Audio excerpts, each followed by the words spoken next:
April of 1865, the American Civil War was finally over. Thousands of soldiers were heading home, survivors of battle, imprisonment, and hunger. They boarded a steamboat on the Mississippi River called Sultana. She was not supposed to be full. She was not supposed to be fast. She was not supposed to fail. This documentary exists because stories like this deserve to be remembered. If you find value in this kind of long-form historical storytelling, you can support the channel on Buy Me a Coffee, a simple way to help keep these stories alive. April 1865. The war was finally over. For 4 years, the United States had torn itself apart. Brother against brother, state against state, river against river. By spring, the cannons had gone quiet, the armies had begun to dissolve, and tens of thousands of men who had survived battlefields like Shiloh, Antietam, and Vicksburg were suddenly doing something unfamiliar. They were waiting to go home. Along the banks of the Mississippi River, the end of the Civil War did not arrive with celebration so much as exhaustion. Cities smelled of wet timber, coal smoke, and river mud. Soldiers, thin, hollow-eyed, uniforms hanging loose.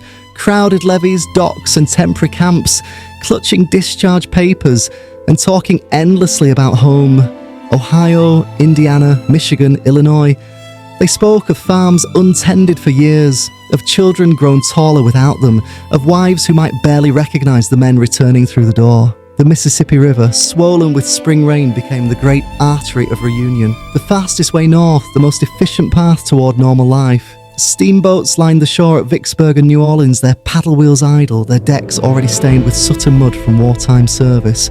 Among them sat one vessel that, on paper, seemed perfectly ordinary. Her name was Sultana. She was not large by Mississippi standards. A wooden-hulled side-wheel steamer built in Cincinnati just 2 years earlier, designed to carry a few hundred passengers in comfort. She had spent the war hauling freight, troops and supplies under government contract. Her boilers were powerful but temperamental, patched and repatched after years of hard use. No one waiting on the dock studied her closely. Why would they? She floated, she steamed, she promised passage north, and that was enough. At the Vicksburg parole camps, Union soldiers were released in waves. They arrived malnourished and sick from Confederate prison camps. Andersonville, Cahaba, Camp Ford, places where survival itself had been a daily act of defiance. These men had already beaten the odds. They had survived starvation. They had survived disease. They had survived years behind enemy lines. Now finally, they believed danger was behind them. Government contracts paid steamboat captains per head transported, not per voyage. The incentive was simple and brutal. The more men aboard, the more money earned. When the Sultana's captain, James Cass Mason, agreed to take returning soldiers north, he made a decision that would ripple outward into history. He agreed to take as many as possible. Men crowded aboard until there was barely space to sit. Hammocks were slung from railings. Soldiers slept on staircases, on boiler decks beneath open sky. Some clung to the sides of the vessel, legs dangling over brown, rushing water. No official count was ever agreed upon, but estimates suggest more than 2,000 people boarded a ship built to safely carry fewer than 400. Still, there was laughter. Men sang, men joked, men counted river miles like children counting fence posts. Home was coming closer with every turn of the paddle wheel. Below the crowded decks, beneath boots and bedrolls and hope itself, the Sultana's heart laboured. Her boilers, 4 massive iron cylinders, had been damaged days earlier. A bulge had formed in one of them, a known warning sign among river engineers. The proper repair would have required days in dry dock. Instead, a temporary patch was applied. It would hold, they said. Just long enough, they said. Only until the next port, they said. River boilers were fickle things, even in perfect condition, fueled by wood and coal, fed uneven water from the muddy Mississippi. Pressure could spike without warning. Experienced engineers knew the signs, the tremor in the metal, the hiss that lingered too long. But with thousands of lives above them and a schedule pressing forward, the Sultana's engines pushed on upstream against the current. Underload never intended.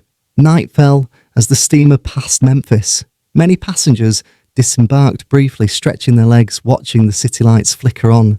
Some considered staying behind, waiting for another boat. Most did not. Why would they? The war was over. The river was calm. The boat was still moving.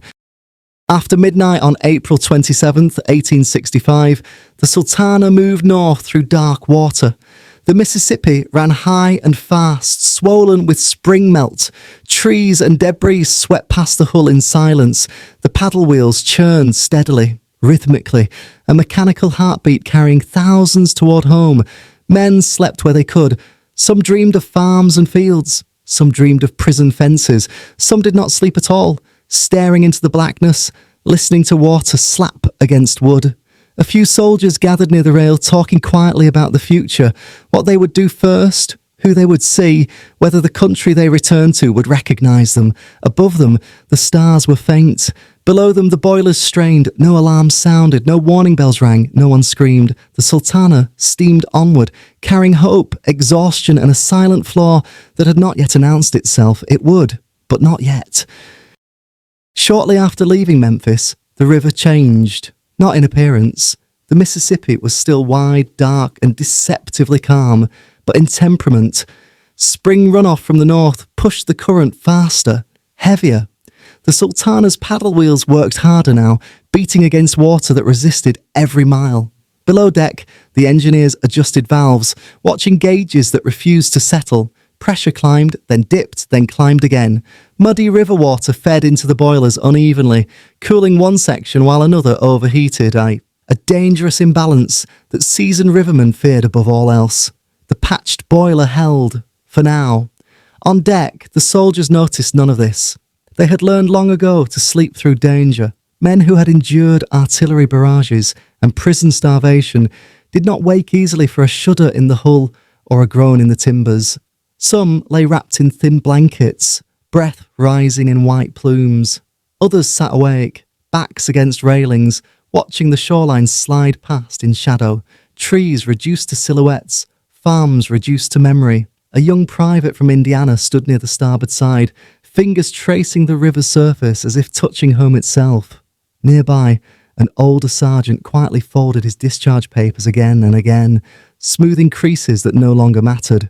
They did not know that beneath them, the boilers were approaching a limit they could not hold. The Sultana's design placed her boilers low in the hull, where stability mattered most, but the overcrowding above had shifted the vessel's centre of gravity. Thousands of men clustered on the upper decks caused the ship to list slightly from side to side as she moved. Each subtle tilt changed the water level inside the boilers. When the ship leaned, water sloshed away from the hottest metal surfaces, exposing them briefly to raw heat. When the vessel righted itself, cooler water rushed back in, striking superheated iron. This cycle repeated itself again and again. Heat, exposure, sudden cooling. Inside the boilers, metal weakened invisibly.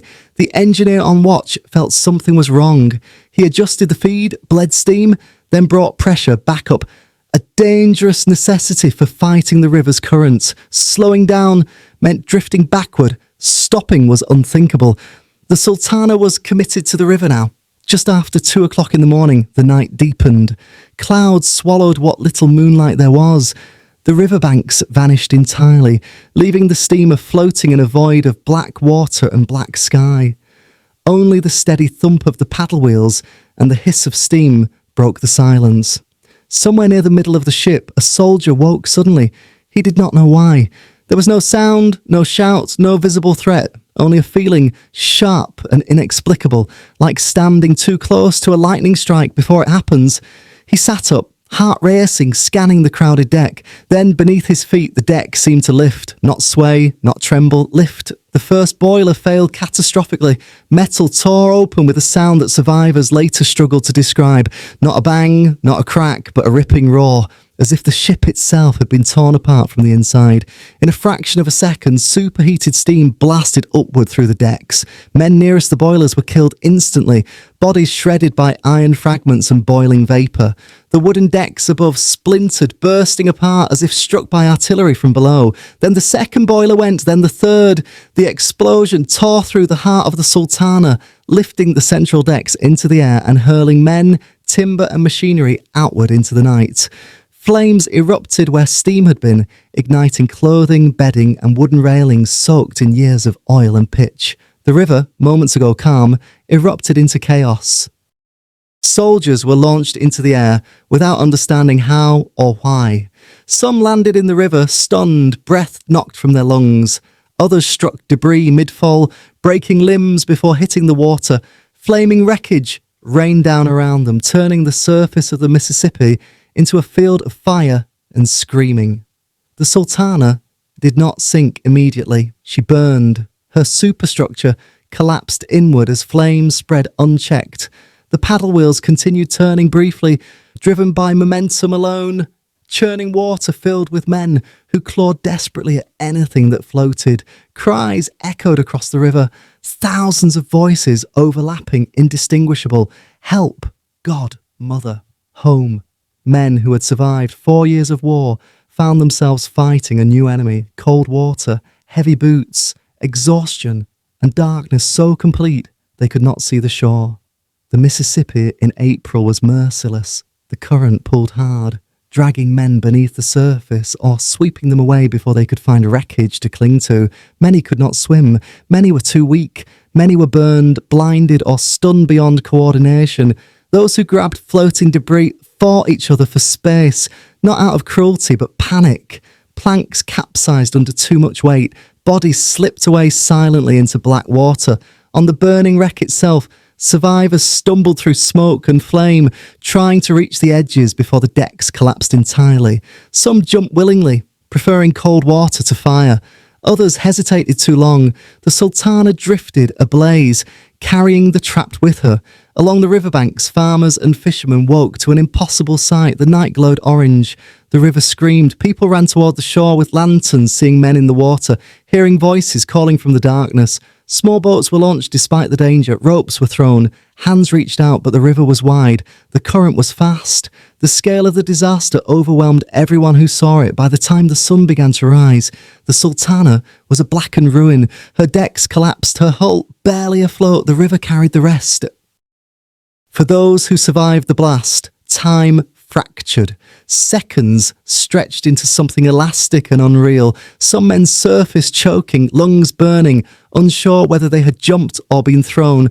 Others found themselves already clinging to wreckage with no memory of how they got there. The Mississippi was alive with sound, shouting, crying, prayers spoken aloud without shame. Steam hissed from what remained of the Sultana's shattered heart, drifting low over the water like a suffocating fog. Private Thomas Reeves surfaced face first into debris. A plank struck his shoulder, spinning him sideways. He coughed violently, tasting soot and blood. His uniform was half gone, burned away by steam. When he tried to kick, his boot pulled him under. Too heavy, soaked instantly. He tore it off and watched it sink. Around him, men disappeared without a sound. Floating objects became lifelines, doors, railings, pieces of bunk frames, even bloated sacks of grain from the hold. Men clung to anything that offered a moment of relief, but most of it would not hold more than one body. Arguments erupted, hoarse, desperate. "Let go! There's room! You'll sink us both!" Sometimes hands were pried away. Sometimes weight alone decided. Those who secured a place on wreckage learned quickly that survival did not end there. The current dragged everything southward, away from the glow of shore lanterns toward darkness and silence. Men shouted directions to one another. Advice passed between strangers. "Turn sideways! Kick with the current! Don't fight it!" Many fought anyway. Flames drifted, burning timbers floated like living things, spinning slowly as they carried sparks and embers across the surface. Oil from the ship's machinery spread in iridescent sheets, igniting wherever fire touched it. Men screamed as flaming debris brushed against them. Some struck at it wildly, others ducked under, resurfacing coughing, eyelashes singed, skin blistered. The river reflected the fire above it, orange and red rippling across black water, turning rescue into a nightmare of illusions. Shore lanterns looked close, then vanished. Voices seemed nearby, then faded. Some men swam towards sounds that were already gone. Those still aboard the Sultana faced a different terror. The deck sagged and collapsed as supports burned away. Survivors crawled across unstable planks, avoiding holes where the ship had simply ceased to exist. Smoke thickened, forcing men to their hands and knees. A group clustered near the stern, debating whether to jump. "How far's the shore?" "Too far." "Better than burning." One man leapt first. He He vanished into the dark. Others followed. The remaining few hesitated too long. When the deck beneath them gave way, they fell not into water, but into flame. On land, ordinary people became rescuers without hesitation. Farmers tore apart fences to make stretchers. Women carried blankets to the river's edge.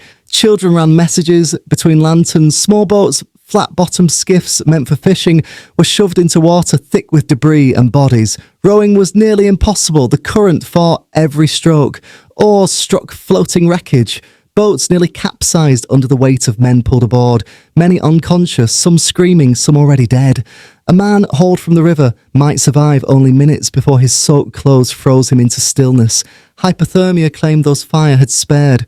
Rescuers worked until their arms failed, then they worked more.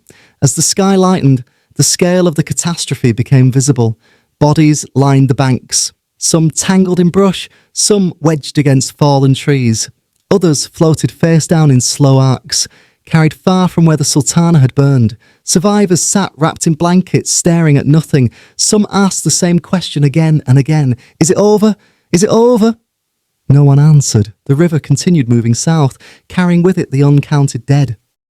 Private Reeves was pulled from the water near dawn. His hands were so stiff they had to be pried open from the plank he clung to. He could not feel his feet. His skin was blistered, his voice gone. As he lay on the riverbank, wrapped in a blanket that smelled of smoke and hay, he watched the remains of the Sultana drift downstream, blackened, silent, emptied of motion. Only then did he understand something terrible. The war had ended and he had survived it, but the peace had nearly killed him.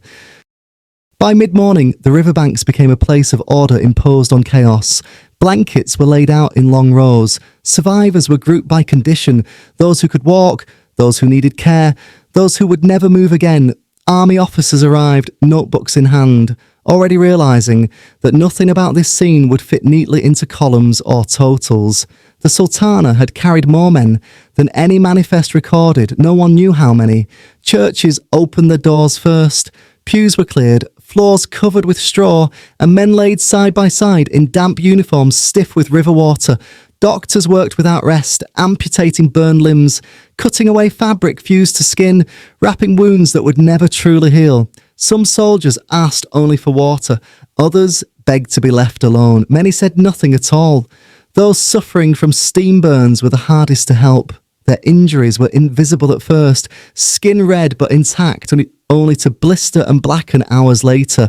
The men screamed then, voices hoarse from smoke, pain delayed but unbearable. Priests moved quietly among them. So did nurses who did not ask names.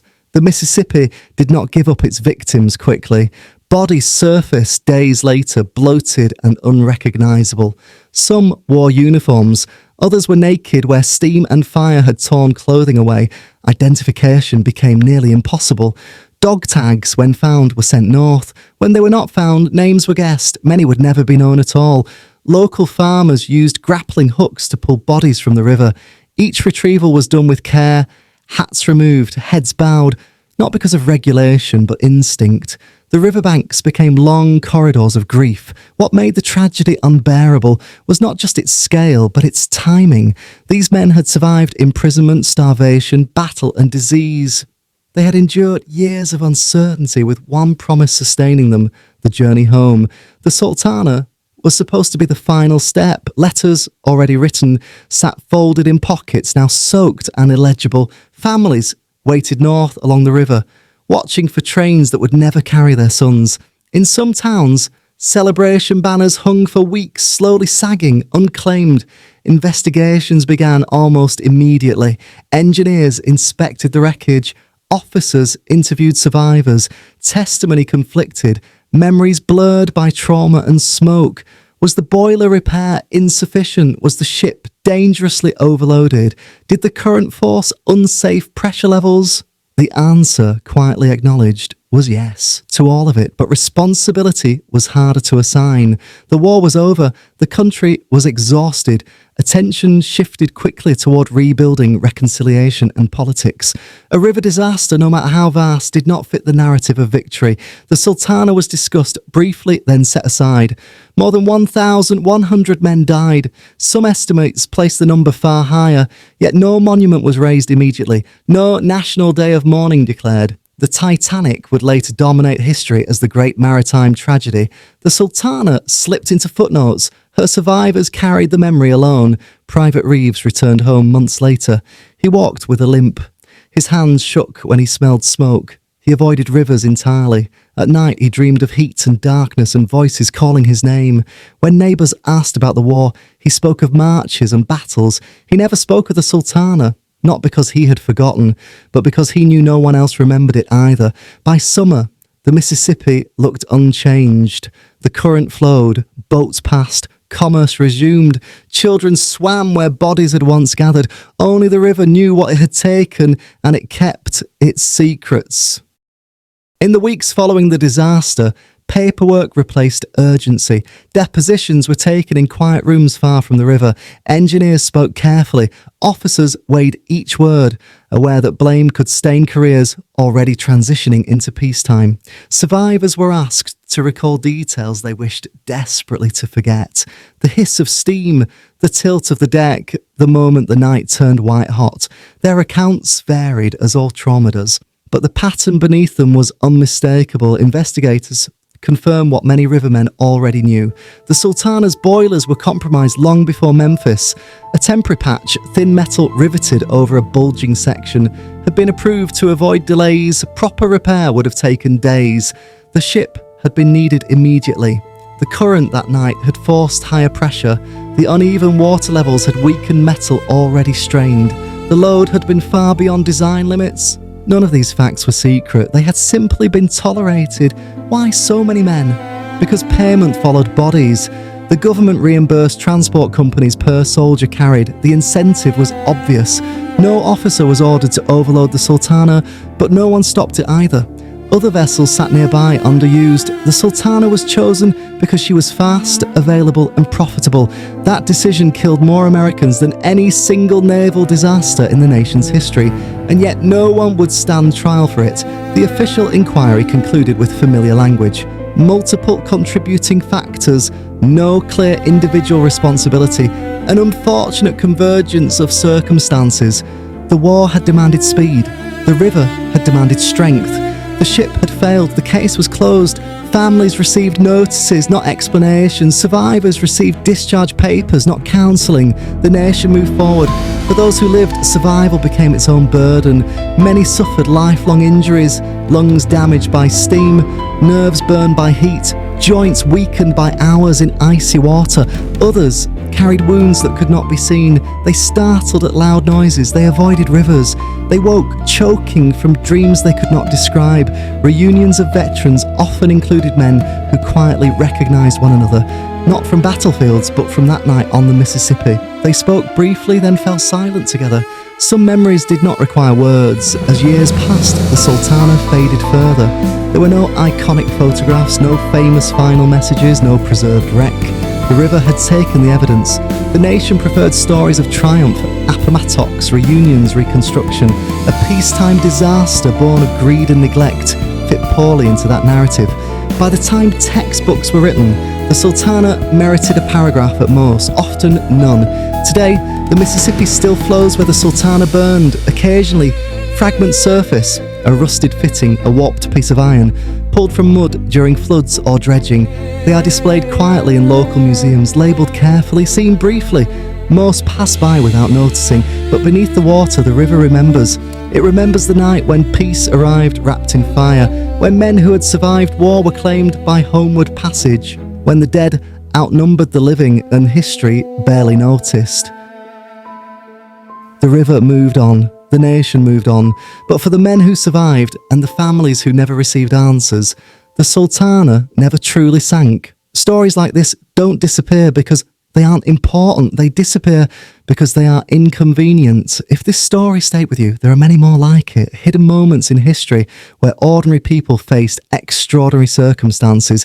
If you'd like to support this work, you can do so on Buy Me a Coffee, whether as a simple thank you or by joining for exclusive content and behind-the-scenes material. Every contribution directly helps make these documentaries possible. Explore the channel for more immersive true stories. New stories are added regularly. Thank you for listening and for helping keep forgotten history alive.